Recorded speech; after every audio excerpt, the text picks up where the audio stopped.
வணக்கம் நண்பர்களே, எஸ்என் பக்தி டைம்ஸ்க்கு உங்களை அன்புடன் வரவேற்கிறோம். அந்த ராத்திரி நேரம் அந்த காட்டுக்குள்ள ஒரு பெண்மணி தன்னோட குழந்தைய மார்போட இறுக்கமா அணைச்சிட்டு மூச்சு வாங்க வேகமா தூக்கிட்டு ஓடுறான். கூடவே அவளோட மகளையும் கூட்டிட்டு ஓடுறான். தான் அம்மாவோட சேலையை பிடிச்சுக்கிட்டே பயத்துல வேகமா பின்னாடியே ஓடுனா சிறுமி. அவங்கள யாரோ ஒரு உருவம் துரத்திட்டு வர்றது மாதிரி தெரியுது. வேகமா ஓடி வந்தவங்க அவங்களோட குடிசைக்குள்ள போய் ஒளிஞ்சுக்கிறாங்க. அந்த அம்மா கதவை பூட்டிட்டு தாள் போட்டுட்டு தன்னோட பொண்ணை அங்கிருந்த பெரிய தானியங்கிணறுக்குள்ள மறைச்சு வைக்கிறா. நெல் மூட்டைகளுக்கு பின்னாடி தன்னோட குழந்தைய வச்சுட்டு பயத்தோட இதயம் வேகமா துடிக்க உட்கார்ந்தா. அவங்கள துரத்திட்டு வந்த அந்த உருவம் பார்க்கவே பயங்கரமான தோற்றத்தோட ஒரு மந்திரவாதி மாதிரி இருக்கான். வேகமா அந்த கதவை உடைச்சி திறந்து உள்ள வந்தான். உள்ள மறைஞ்சு உட்கார்ந்திருந்த பெண்மணியையும் அந்த பிஞ்சி குழந்தையையும் கொஞ்சம் கூட இரக்கமே இல்லாம தன்னோட கையில வச்சிருந்த பெரிய கத்திய வச்சு தன்னோட தாயும் தம்பியும் துடிதுடிச்சு இறக்கிறத உள்ள இருந்த சிறுமி பார்த்து கதறினா. அவங்கள கொன்னுட்டு சிறுமி இருக்க அந்த தானிய மூட்டைக்கு பக்கத்துல வந்தான். முகம் வெளிரி பயத்துல நடுங்கிட்டே உள்ள உட்கார்ந்திருந்த அந்த சிறுமிய டக்குன்னு மேல தூக்கினான். பழங்கால நகரமான மதுரையில ஒரு சமயம் வானம் இருண்டு மேகமூட்டம் சூழ்ந்து பகலே இரவு போல அச்சுறுத்தும் மாதிரி இருந்தது. பயங்கரமான இடி முழக்கத்தோட வந்த மின்னல் நெருப்பு பிளம்பு மாதிரி வெடிச்சு அந்த நகரத்தையே ஒளிர வச்சுது. வைகை ஆறு எப்பவும் இல்லாத மாதிரி சீற்றத்தோட இதுக்கு முன்னாடி இல்லாத அளவு உயர்ந்து நகரத்தையே குழப்பத்துல மூழ்கடிச்சு தெருக்கல்ல மழை தண்ணி ஆறு போல ஓடி மதுரையே மூழ்கும் அளவுக்கு போச்சு. மதுரை மக்களோட அழுகுரலும் ஓலமும் மதுரையை ஆட்சி செய்யும் அன்னை மீனாட்சியின் காதில் விழுந்தது. உடனே அன்னை மீனாட்சி சொக்கநாதர் கிட்ட, அரசே, மகா பிரளயத்தினால வெள்ளம் கரைபுரண்டு ஓடி பூலோகத்தையே விழுங்கி விட்டது போல் இருக்கு. மதுரையும் மூழ்கிடுச்சு. நகரத்தை கட்டமைக்க அதோட எல்லை தெரியல. தாங்கள் தான் அருள் செய்து அதன் எல்லையை எனக்கு காட்ட வேண்டும் அப்படின்னு கேட்க ஆழ்ந்த தியானத்தில் இருந்த அந்த ஈசனாகிய சொக்கநாதர் மெதுவா கண்ணை திறந்தாரு. தன்னோட கழுத்தில் இருந்த பாம்பான வாசுகி அவிழ்த்து விட்டாரு. வாசுகி பாம்பு பிரம்மாண்டமான உருவத்தோட மதுரையை சுற்றி வளைச்சது. மேற்கே திருவேடகமும் தெற்கே திருப்பரங்குன்றமும் வடக்கே திருமால் இருஞ்சோலையும் கிழக்கே வாசுகியுடைய தலையும் வாழும் சந்திக்கும் இடமான படப்புறமும் ஆனது. அந்த படப்புறமே மருவி நாளடைவில் மடப்புறமானது. இந்த மகா பிரளயம் சத்திய யுகத்திற்கும் திரேதா யுகத்திற்கும் இடைப்பட்ட காலத்தில் நடந்ததாக நம்பப்படுகிறது. வெள்ளம் படிப்படியாக குறைஞ்சது. ஆனால் வாசுகி கக்கிய விஷம் தண்ணீல பரவிருச்சு. மதுரை மக்களோட பாதுகாப்புக்காக அந்த விஷத்தை அன்னை மீனாட்சியை உட்கொண்டு அசைக்க முடியாத உறுதியோட இருந்தாங்க. அவங்களோட பச்சை புட்டு உமிழும் சிவப்பு நிறமா மாறினுச்சு. அன்னையின் கண்களிலிருந்து வெளிவந்த சக்தி வாய்ந்த ஆற்றல் ஒளி வடிவமா மதுரைக்கு கிழக்கே உள்ள மடப்புறத்துக்கு சென்றது. அன்னைக்கு ராத்திரி மடப்புறம் கிராமத்துல அந்த குடிசையில ஒரு குழந்தையோட அழுகை குரல் கேட்டது. புதுசா பிறந்த ஒரு பெண் குழந்தை இந்த பூமிக்கு வந்தது. என்னதான் சட்ட திட்டங்களுக்கு உட்பட்டு இந்த நவீன உலகத்தில் ஆட்சி நடந்தாலும் இன்றைய காலகட்டத்தோட யதார்த்தம் வேற மாதிரி இருக்கு. ஆட்சி மையங்கள், காவல் நிலையங்கள் அல்லது அரசியல் அமைப்புகளுக்கும் நீதியை நாடி செல்லும் பலருக்கும் கிடைக்க வேண்டிய நியாயம் மறுக்கப்படுது. இப்பெல்லாம் நீதியை தேடும் பாதை பணத்தாலும் செல்வந்தர்களாலும் அதிகாரம் படைத்தவர்களாலும் நிர்ணயிக்கப்படுது.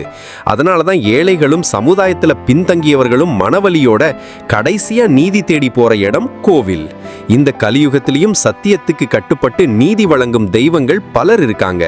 அவங்களால மட்டும்தான் உண்மையான நியாயத்தை கொடுக்க முடியுங்கிற ஆழ்ந்த நம்பிக்கை வேறொன்று இருக்கு. இந்த வார வீடியோல ஏழைகளின் நீதி தேவதை, வேண்டியவருக்கு வேண்டியதை கொடுக்கும் வான்மழை போன்றவள், தன்னை வணங்கி நிற்போர் எவரையும் காத்தருளும் அன்னை, சிவகங்கை மாவட்டம் திருப்புவனத்துக்கு அருகில் இருக்கும் மடப்புறத்து அக்னியையே கிரீடமாய் கொண்டு மக்களை காத்தருளும் அருள்மிகு மடப்புறத்து பத்ரகாளி அம்மன் மற்றும் அடைக்கலம் காத்த ஐயனாரின் வரலாற்றை பார்க்கலாம். அதுக்கு முன்னாடி இந்த வீடியோக்கு ஒரு லைக் போட்டுருங்க. சப்ஸ்கிரைப் பண்ணாதவங்க சப்ஸ்கிரைப் பண்ணிக்கோங்க. வாங்க கதைக்குள்ள போகலாம். ஒரு மந்திரவாதி ஒரு சின்ன பொண்ணை காட்டுக்குள்ள இருந்து ஒரு குகைக்குள்ள தூக்கிட்டு போறான். கண்களுக்கு சரியா புலப்படாத இருட்டான இடத்துல ஒரு பலிபீடம் மாதிரி இருக்கு. அந்த பொண்ணை அந்த பலிபீடத்துல போட்டு இன்னொரு மந்திரவாதி ஒரு பெரிய அருவாளை ஓங்குறான். அந்த பொண்ணோட கழுத்துல ஒரே வெட்டா வெட்டி துண்டாக்குறான். டக்குன்னு தூக்கத்திலிருந்து முழிக்கிறான் இளம் பெண் மீனாட்சி. அந்த ராத்திரி வேளையில மடப்புறம் கிராமத்துல இருக்க ஒரு குடிசையிலிருந்து எழுந்து வெளியே வந்தா. திடீர்னு வேகமா ஓடுனா. அந்த ஊர் எல்லையில வைகை ஆத்திலிருந்து பிரிஞ்சு வந்த ஒரு ஓடைக்கு ஒரு பக்கமா நிக்கிறா. இன்னொரு பக்கம் மீனாட்சி மாதிரியே இன்னொரு பொண்ணு நிக்கிறா. ஆனா பார்க்க தெய்வீக கடாட்சமா அம்மன் மாதிரியே இருக்கா. அவ சொன்னா, மீனாட்சி, இதுவே இந்த ஊரின் எல்லை, நீதான் இதை காக்க வேண்டும் அப்படின்னு சொல்லி மறைஞ்சிட்டா. அந்த கனவுல வர்ற மந்திரவாதி யாரு, அந்த சிறுமி யாரு, தனக்கும் அந்த கனவுல வர்ற நிகழ்வுக்கும் என்ன சம்பந்தம்? மீனாட்சி யோசிச்சுட்டே குழப்பத்தோட அங்கேயே நின்னா. பொழுதும் விடிஞ்சது. இந்த மாதிரி நடக்கிறது இது முதல் தடவை இல்ல.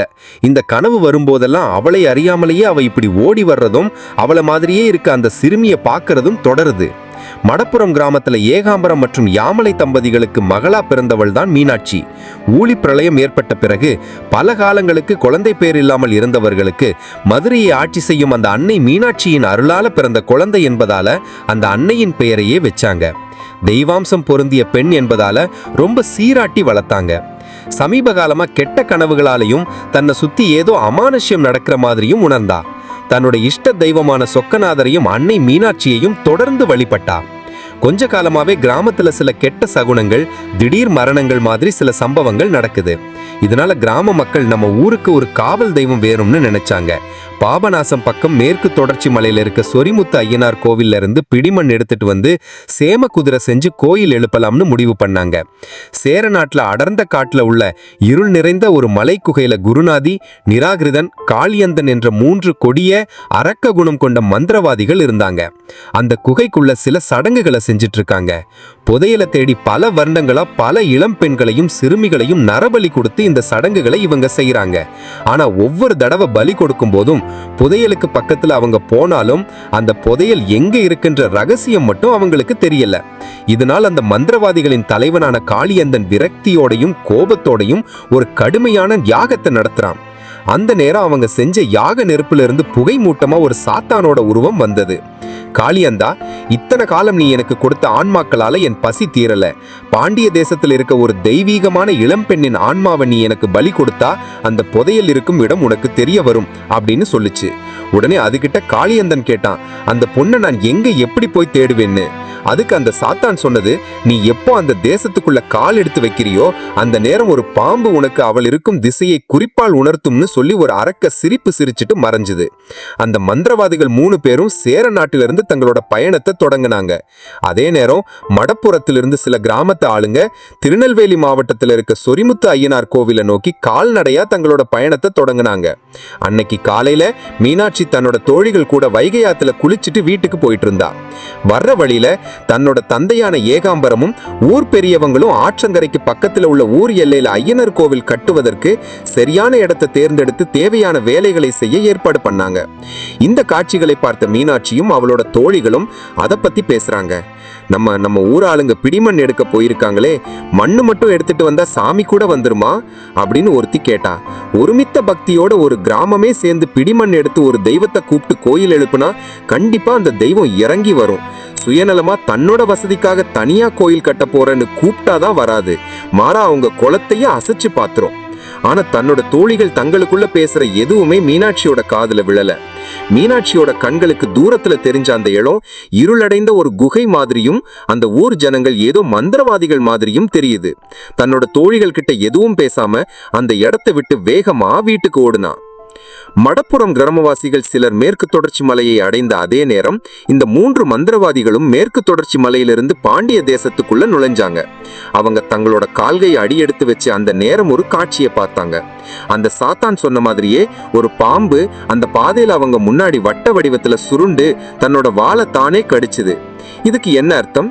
இதன் மூலமா அந்த பொண்ணு இருக்கிற இடத்தை எப்படி தெரிஞ்சுக்கிறதுன்னு அந்த மந்திரவாதிகளுக்கு தெரியல.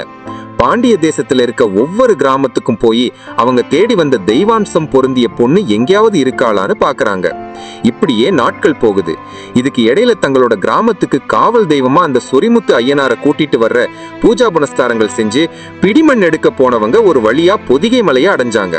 ஏன் அவங்க சொரிமுத்து ஐயனார் கோவில் போனாங்கன்னா, சாஸ்தாவாகிய ஐயன் தன் மனைவிமார்களான பூரணை புஷ்கலையோட பூலோகத்துல முதல்ல ஐயனாரா கோவில் கொண்ட ஸ்தலம் பொதிகை மலைதான். இந்த சொரிமுத்து ஐயனார் ஐயனார் கோவில் தான் ஐயப்பனுடைய 6வது படை வீடு. அந்த வரலாற்றை நம்ம தனியா வேறொரு காணொளியில பார்க்கலாம்.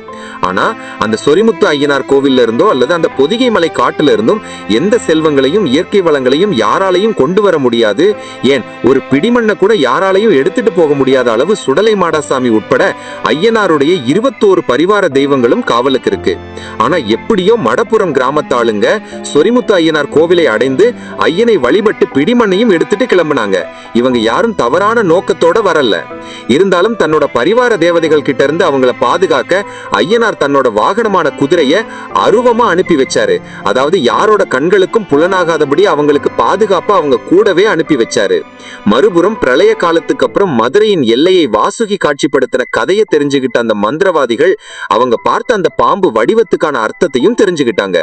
உடனே பாம்பின் தலையும் வாளும் இணைந்த பகுதியான மடப்புறத்துலதான் அந்த பொண்ணு இருக்கணும்னு தெரிஞ்சுக்கிட்டு அந்த கிராமத்தை வந்தடைஞ்சாங்க. அந்த கிராமத்து எல்லையில இருக்க காட்டுல தங்குனாங்க. குருநாதி காளியந்தன் கிட்ட, காளி, ஒருவேளை அந்த பொண்ணு இந்த கிராமத்திலயும் இல்லைன்னா என்ன செய்ய போறீங்கன்னு கிடைக்க, காளியந்தன் சொன்னா, இல்ல கண்டிப்பா அவ இந்த ஊர்ல தான் இருக்கணும். அந்த பாம்பின் தலையும் வாளும் இணைந்த இடம் இந்த பகுதி தான். நம்மளோட பல வருட கனவு சீக்கிரமே பலிக்க போகுது. அவ கிடைச்சிட்டா அவளை தூக்கிட்டு போய் நரபலி கொடுக்கணும். அவளோட ஆன்மாவை பிடிச்சிட்டு போய் அந்த சாத்தானுக்கு படையில போடணும். நிராகிருதன் கேட்டான், சரி, அவளை எப்படி நாம அடையாளம் காண போறோம்னு? நம்ம அவளை அடையாளம் காண்ற வரையும் யாருக்கும் தெரியாம இந்த காட்டுக்குள்ளேயே தலைமறைவா இருக்கணும் அப்படின்னு காளியந்தன் சொன்னான். அடுத்த நாளும் இப்படியே போனது. ஆனா அவங்களால மீனாட்சிய பார்க்க முடியல. அன்னைக்கு ராத்திரி தன்னோட குடிசையில தூங்கிட்டு இருந்த மீனாட்சியுடைய தூக்கம் அசௌகரியமாக இருந்தது. குருநாதியும் நிராகிரதனும் காளியந்தன் கிட்ட சொன்னாங்க, நம்ம ரொம்ப நாளும் இந்த கிராமத்துக்குள்ள இப்படியே தலைமறைவா இருக்கிறது கஷ்டம். சீக்கிரமே மந்திரம் போட்டு அவள் எங்கே இருக்கான்னு பாரு. இன்னைக்கு ராத்திரி அவளை தூக்கிட்டு போகலாம் அப்படின்னு சொன்னாங்க. இப்படி அவங்க பேசிட்டு இருக்கும் போதே தூரத்துல மீனாட்சி ஓடி வர்றா. இத பார்த்த அந்த மந்திரவாதிகளுக்கு நம்பவே முடியல. அவளை பார்த்த உடனே தெரிஞ்சுக்கிட்டாங்க அவ தான் அந்த தெய்வாதீனமான பெண்மணின்னு. ஆனா தங்களுக்கு எந்த சிரமமும் கொடுக்காம அவளே இப்படி ஓடி வர்றதுக்கான காரணம் என்ன அப்படின்னு யோசிச்சுட்டே 3 பேரும் ஒரு இடத்துல மறைஞ்சிருந்தாங்க. மீனாட்சி வழக்கம் போல அதே கனவை கண்டுட்டு ஊர் எல்லையில இருக்கிற அந்த ஓடைக்கு ஓடி வந்து அங்க நின்னா. ஆனா எப்பவும் வர்றது மாதிரி அவள மாதிரியே இருக்கிற அந்த இன்னொரு பெண்மணி இன்னைக்கு வரல. அவ அப்படியே நின்னு சுத்தி பார்த்துட்டு இருக்கும் போதே பின்னாடி வந்த அந்த மந்திரவாதிகள் அவள் தலையிலேயே அடிச்சு அவளை ஒரு மூட்டைக்குள்ள போட்டு தூக்கிட்டு போனாங்க. அவளை பெரிய மூட்டையாக கட்டி தூக்கிட்டு போன அந்த மந்திரவாதிங்க ஊரை விட்டு காட்டுக்குள்ள ரொம்ப தூரம் தள்ளி வந்துட்டாங்க.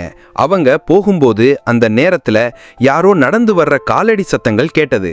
இந்த நேரத்துல தங்களை மூட்டையோட பார்த்தா யாரா இருந்தாலும் சந்தேகம் வந்துடும். இதனால நம்ம நடத்த போற சடங்கும் தாமதமாகும். மூட்டைய ஒரு இடத்துல இறக்கி வச்சுட்டு அந்த 3 பேரும் மறைஞ்சு நின்னாங்க. தூரத்துல நல்லா பார்த்தா ஒரு சின்ன சலசலப்பு சத்தம்.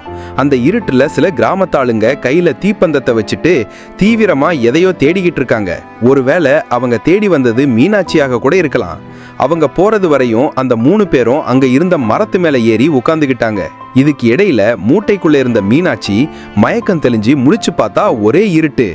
கஷ்டப்பட்டு அந்த மூட்டையிலிருந்து வெளியில வர போராடுனா. கொஞ்ச நேரத்துல அங்க தெரிஞ்ச கிராமத்து ஜனங்க எல்லாரும் போயிட்டாங்க. அவங்க எல்லாரும் போன அப்புறம் தீப்பந்தத்தோட வெளிச்சம் கண்ணுல இருந்து மறைஞ்ச அப்புறமா 3 பேரும் கீழே இறங்கினாங்க. கீழே வந்து பார்த்தா மூட்டையில மீனாட்சி இல்ல. அதிர்ச்சி அடைஞ்ச 3 பேரும் வேகமா தேடினாங்க. மூட்டையிலிருந்து ரொம்ப கஷ்டப்பட்டு வெளியில வந்த மீனாட்சிக்கு கத்துறதுக்கு கூட உடல்ல வலுவில்லை. மடப்புறம் ஊர் எல்லைக்கு மெதுவாக காட்டுக்குள்ள நடந்து போறா. ஆனா அதுக்குள்ள பின்னாடி அந்த மந்திரவாதிகள் வர்ற சத்தம் கேக்குது. உடனே அவ பக்கத்துல இருந்த ஒரு மரப்பொந்துக்குள்ள போய் ஒளிஞ்சுக்கிறா. சுத்தி முத்தி அலைஞ்சிட்டு அந்த 3 பேரும் மீனாட்சி ஒளிஞ்சிருக்க அந்த மரப்பொந்துக்கு பக்கத்திலேயே வந்து நிக்கிறாங்க. பொதிகை மலையிலிருந்து ஐயனார் கோயில் பிடிமண்ணோட வந்த மடப்புறம் கிராமத்து வாசிங்க அன்னைக்கு சாயங்காலம் மதுரை எல்லைக்குள்ள நுழைஞ்சிட்டாங்க. ராத்திரி ஒரு இடத்துல தங்கிட்டு அடுத்த நாள் காலையில மடப்புறத்துக்கு போகலான்னு முடிவு பண்ணி பிரயாண களைப்புல நல்லா தூங்கிட்டு இருந்தாங்க. ஐயனார் குதிரையும் அவங்களுக்கு காவலா நின்னது. மீனாட்சி தன் உயிரை கையில பிடிச்சிட்டு அந்த மரப்பொந்துக்குள்ள உட்கார்ந்துருக்கா. எங்க போயிருப்பா அப்படின்னு குருநாதி கேட்க, காளியந்தன் தன்னோட மந்திர சக்தியால அவ பக்கத்திலேயே ஒளிஞ்சிருக்கிறத கண்டுபிடிச்சிட்டான். அந்த மரப்பொந்துக்கு பக்கத்துல போய் மீனாட்சியை வளைச்சு பிடிச்சிட்டாங்க. அந்த தாக்குதல்ல அவ மறுபடியும் மயக்கமாயிட்டா. நம்ம இவளை இப்ப எங்கேயும் தூக்கிட்டு போக முடியாது. அதனால இங்கேயே இவளை பலி கொடுத்துட்டு இவளோட ஆத்மாவை எடுத்துட்டு போகலான்னு முடிவு பண்ணி சடங்கு செய்யறதுக்கு ஏற்பாடு பண்ணாங்க. மீனாட்சி மயக்கம் தெளிஞ்சு கண்ணு முழிச்சு பார்த்தா அவள் 2 கையும் கட்டப்பட்டிருக்கு, காலும் கட்டப்பட்டிருக்கு. பக்கத்திலேயே அந்த 3 மந்திரவாதிகளும் உட்காந்து ஏதோ மந்திரம் சொல்லிட்டு இருக்காங்க. அந்த நேரம் தன் குலதெய்வமான ஐயனாரப்பனை வேண்டி மன்றாடி அழைத்தாள் மீனாட்சி. அந்த கிராமவாசிகளுக்கு காவல் நின்ன ஐயனார் குதிரை மீனாட்சியை காப்பாத்த வேகமா ஓடி வந்தது. கடைசியா அவளை பலி கொடுக்கறதுக்கு பலிமேட மாதிரி உன்னை தயார் பண்ணாங்க. அவளோட கை கட்ட பிரிச்சு அவளை தூக்க வந்தான் நிராகிரதன். கை கால்கள் கட்டவிழ்க்கப்பட்ட அந்த நேரம் சுதாரிச்சுக்கிட்ட மீனாட்சி பக்கத்துல இருந்த மரக்கட்டையை எடுத்து அவனை தாக்கிட்டு வேகமா ஓடுனா. அந்த மந்திரவாதிகளும் அவளை துரத்த ஒரு இடத்துல அவள் கால் தடுக்கி பாறாங்கல்லில் விழுந்து தலையில அடிபட்டுருச்சு. அந்த கணமே அவளோட உயிரும் பிரிஞ்சுது. மந்திரவாதிகளுக்கு ஒரு பெரிய ஏமாற்றம். சரி, உயிர் பலிதான் கொடுக்க முடியல, அவளோட ஆத்மாவையாவது எடுத்துட்டு போகலான்னு அவங்க முயற்சி பண்ணும்போது மீனாட்சியின் ஆத்மா பிரேதாத்மாவா மாறுச்சு. ஜோதி வடிவம் உருமாறி ஆங்கார சொரூபினியான அன்னை பத்ரகாளியின் வடிவம் பெற்றது. 8 திருக்கரங்களுடன் பச்சை நிற மேனியாய் சிவந்த கண்களோடும் உருட்டும் விழிகளோடும் கோரை பற்களோடும் கையில் சூலாயுதம் ஏந்தி எரியும் அக்னியை கிரீடமாய்க் கொண்டு அந்த மந்திரவாதிகளின் தலைவனான காளியனை காலில் போட்டு மிதித்து தன் சூலாயுதத்தால் வதைத்தாள் அம்பாள். அந்த நேரம் அதிவேகத்தில் ஓடி வந்த ஐயனார் குதிரை அம்மனின் முன்னே நின்றிருந்த 2 மந்திரவாதிகளின் தலைகளிலும் தன் முன்னங்கால்களை வைத்து உயர்ந்து அம்மனுக்கு அடைக்கலமாகவும் நிழலாகவும் நின்றது. சிவகங்கை மாவட்டம் திருப்புவனத்துக்கு அருகில் இருக்கிறது மடப்புரம். இங்கு வளைந்தோடும் வைகையின் விளிம்பில் ஆக்ரோச அவதாரமாக கலியுகத்தில் அநீதிகளை அழிக்கும் சம்ஹார தேவதையாக காட்சி தருகிறாள் அம்பாள். தன்னை நாடி வரும் பக்தர்களை தாமதமின்றி காப்பாற்ற ஆயத்த நிலையில் காளியின் வலது கையில் அநீதியை அழிக்க திரிசூலவும் அழித்தவற்றை மீண்டும் எழவிடாமல் எரித்து சாம்பலாக்குவதற்காக தலையில் அக்னி கிரீடத்தை சுமந்து நிற்கிறாள் அம்பாள். நின்ற நிலை தன்னை நாடி வரும் தன் மக்களை என்றும் எப்போதும் காத்து வரும் ஆயத்த நிலையை உணர்த்துகிறது. அம்மனுக்கு நிழலாக போருக்கு ஆயத்தமான நிலை போல தன் முன்னங்கால்களை தூக்கி பின்னங்கால்களை ஊன்றி அன்னையின் ஆற்றலை வெளிப்படுத்தும் சக்தி வடிவமாக ஐயனாரின் குதிரை நிற்கிறது. மதுரை மண்டலத்தில் மடப்புறம் காளி என்ற வார்த்தை கேட்டாலே துஷ்டர்களும் நடுங்குவர் என்பது வழக்கம். இதனால் இவ்வட்டாரத்தில் இந்த காளி கோவில் மிகவும் பிரசித்தி பெற்றது. அடைக்கலம் காத்த ஐயனார் மூலஸ்தானத்தில் நின்ற கோலத்தில் காணப்படுகிறார். இவரே இந்த கோவிலின் காவல் தெய்வம். இத்தலத்தின் ஆட்சி தெய்வம் இவர் என்பதால் மிகவும் சக்தி வாய்ந்த தெய்வம் என பக்தர்கள் பயபக்தியோடு கூறுகிறார்கள். காளிக்கு எதிரே உள்ள மண்டபத்தில் நெய்விளக்கு ஏற்றி வழிபட்டு வந்தால் நிலைத்த காரியம் கைகூடி வரும். காளிக்கு பிடித்தமான காணிக்கை பொருள் எலுமிச்சம்பழ மாலைதான். மடப்புறத்தை சுற்றியுள்ள கிராமங்களில் யாருக்காவது கொடுக்கல் வாங்கல் பிரச்சனை என்றால் பொதுவாக கோர்ட்டுக்கோ போலீஸுக்கோ போவதில்லை. அவர்கள் நாடி வரும் கோர்ட் மடப்புறம் காளி கோயில்தான். காளிக்கு வலப்புறத்தில் சின்னதாக ஒரு திண்டு உள்ளது. இதன் பெயர் சத்தியக்கல். 2 நபர்களுக்கு இடையில் பிரச்சனை என்றால் இந்த திண்டில் 2 பேரும் சூடத்தை ஏற்றி அணைத்து நாங்கள் தப்பு செய்யவில்லை என சத்தியம் செய்ய வேண்டும். பின்னர் கழுத்தில் அரளி மாலை போட்டுக்கொண்டு காளிக்கு வலப்புறமாக நிற்கும் பூதத்தை கட்டிப்பிடித்தபடி நாங்கள் தப்பு செய்யவில்லை என வாக்கு கொடுக்க வேண்டும். இங்கு யாராவது பொய் சத்தியம் செய்தால் 30 நாட்களுக்குள்ளாக அந்த நபரை குறை கேட்டு விடுமாம் காளி. சில நேரம் பொய் சத்தியம் செய்தவர்கள் மடப்புறத்து எல்லையை தாண்டுவதற்குள்ளாகவே காளியால் தண்டிக்கப்படுவதும் உண்டு. இப்படி தண்டிக்கப்படுபவர்கள் மறுபடியும் காளியிடம் வந்து காணிக்கை செலுத்தி பரிகாரம் தேடிக்கொண்டு போவதும் இப்போதும் நடக்கிறது. இங்கு நடக்கும் இன்னொரு முக்கியமான வேண்டுதல் காசு வெட்டி போடுவது. காளியின் முகத்துக்கு எதிரே தரையில் ஒரு பெட்டிக்கல்லை பதித்து வைத்திருக்கிறார்கள். அதற்கு பக்கத்திலேயே ஒழியும் சுத்தியலும் வைத்திருக்கிறார்கள். அநியாயம் பண்றவங்களை தட்டி கேட்க சக்தி இல்லாதவங்க ஈர துணியுடன் இங்கு வந்து காளிக்கு எதிரே உட்கார்ந்து காசை வெட்டி போட்டு நான் அவங்களை எதிர்த்து கேட்க எனக்கு சக்தி இல்லை, நீதான் அம்மா எனக்கு கேட்டு கொடுக்கணும்னு கண்ணீரும் கம்பலையுமா முறையிடுகிறார்கள். இந்த கண்ணீருக்கு இறங்கி வரும் காளி அநியாயக்காரர்களை அடித்து எழுப்பி இம்சை பண்ணி அவர்களையும் தன்னுடைய வாசலுக்கு வரவழைச்சிடுறா. காளிக்கு பின்னாடி பிரகாரத்துல ஒரு வேப்ப மரம் இருக்கு. இதற்கும் தெய்வ சக்தி இருக்கு. நீண்ட நாட்களாக திருமணம் தடைப்பட்டு நிற்கும் பெண்கள் இந்த மரத்தின் மடியில் மஞ்சள் தாலியை கட்டி வழிபட்டு வந்தால் திருமண தடைகள் நீங்குகின்றன. குழந்தை பாக்கியம் இல்லாதவர்கள் தங்களுடைய முந்தானையை கிழித்து வேப்ப மர கிளையில் தொட்டில் கட்டிவிட்டால் தாமதிக்காமல் அவர்களுக்கு குழந்தை பேறு கிடைக்கிறது. வேப்ப மரத்தில் கட்டப்பட்டுள்ள தாலி மற்றும் தொட்டில்களின் எண்ணிக்கை இதையெல்லாம் பறைசாற்றுகின்றன. எல்லா நாட்களும் காலை 6 மணி முதல் இரவு 9 மணி வரை கோயில் திறந்திருக்கிறது. இந்த ஸ்தலத்தின் வரலாறாக இன்னொரு நிகழ்வு கூறப்படுகிறது. ஒரு சமயம் சொக்கநாதர் வேட்டையாடுவதற்கு அன்னை மீனாட்சியை அழைத்து இந்த பகுதிக்கு வந்தபோது வேட்டைக்கு செல்வதற்கு முன் அன்னையை இங்கு விட்டு சென்றார். அவருக்கு பாதுகாப்பாக ஐயனாரை காவலுக்கு அமர்த்தி சென்றார். தான் காத்திருந்த இடத்திற்கு சிறப்பு அளிக்க வேண்டும் என்று மீனாட்சி கேட்டுக்கொண்டதற்கு சொக்கநாதர் அருகில் உள்ள வைகை ஆற்றில் நீராடுபவர்களுக்கு காசியில் நீராடியதை காட்டிலும் கூடுதல் புண்ணியம் கிடைக்கும் என்றும் அன்னை மீனாட்சி காளி அவதாரம் எடுத்து தங்கியதாகவும் கூறப்படுகிறது. அவருக்கு பாதுகாப்பாக இருந்த ஐயனார் அடைக்கலம் காத்த ஐயனாராக வீற்றிருந்தார் என கோவில் அர்ச்சகர் வழியாக அறியப்படுகிறது. சொக்கநாதர் அன்னை மீனாட்சிக்கு அருளிய வரத்தின்படி தற்போது கூட மதுரைக்கு அருகில் உள்ள வைகை ஆற்றில் இறந்தவர்களுக்கு திதி கொடுத்து பக்தர்கள் புனித நீராடி செல்கின்றனர். குதிரை வடிவுக்கு காளியை கடும் தவம் செய்த பக்தர் ஒருவருக்கு தனக்கு நிழலாக குதிரை வடிவில் இருக்கும்படி வரமளித்ததாக மற்றொரு வரலாறு கூறப்படுகிறது. இந்த வீடியோ பார்த்த அனைத்து நண்பர்களுக்கும் சொந்தங்களுக்கும் நன்றி. அனைவருக்கும் மடப்புறம் பத்ரகாளி அம்மனும் அடைக்கலம் காத்த ஐயனாரின் அருள் பரிபூரணமாக கிடைக்க வேண்டிக் கொள்கிறேன். உங்களோட கருத்துக்களை அல்லது உங்களுடைய அனுபவங்களை கமெண்ட் செக்ஷன்ல தெரியப்படுத்துங்க. உங்களோட சப்போர்ட்டை என்னோட சேனலுக்கு சப்ஸ்கிரைப் பண்ணியும் இந்த வீடியோக்கு லைக் பண்ணியும் கமெண்ட் பண்ணியும் இந்த வீடியோவை உங்களோட ஃப்ரெண்ட்ஸ் அண்ட் ஃபேமிலி கூட ஷேர் பண்ணியும் தெரியப்படுத்துங்க. நன்றி, வணக்கம்.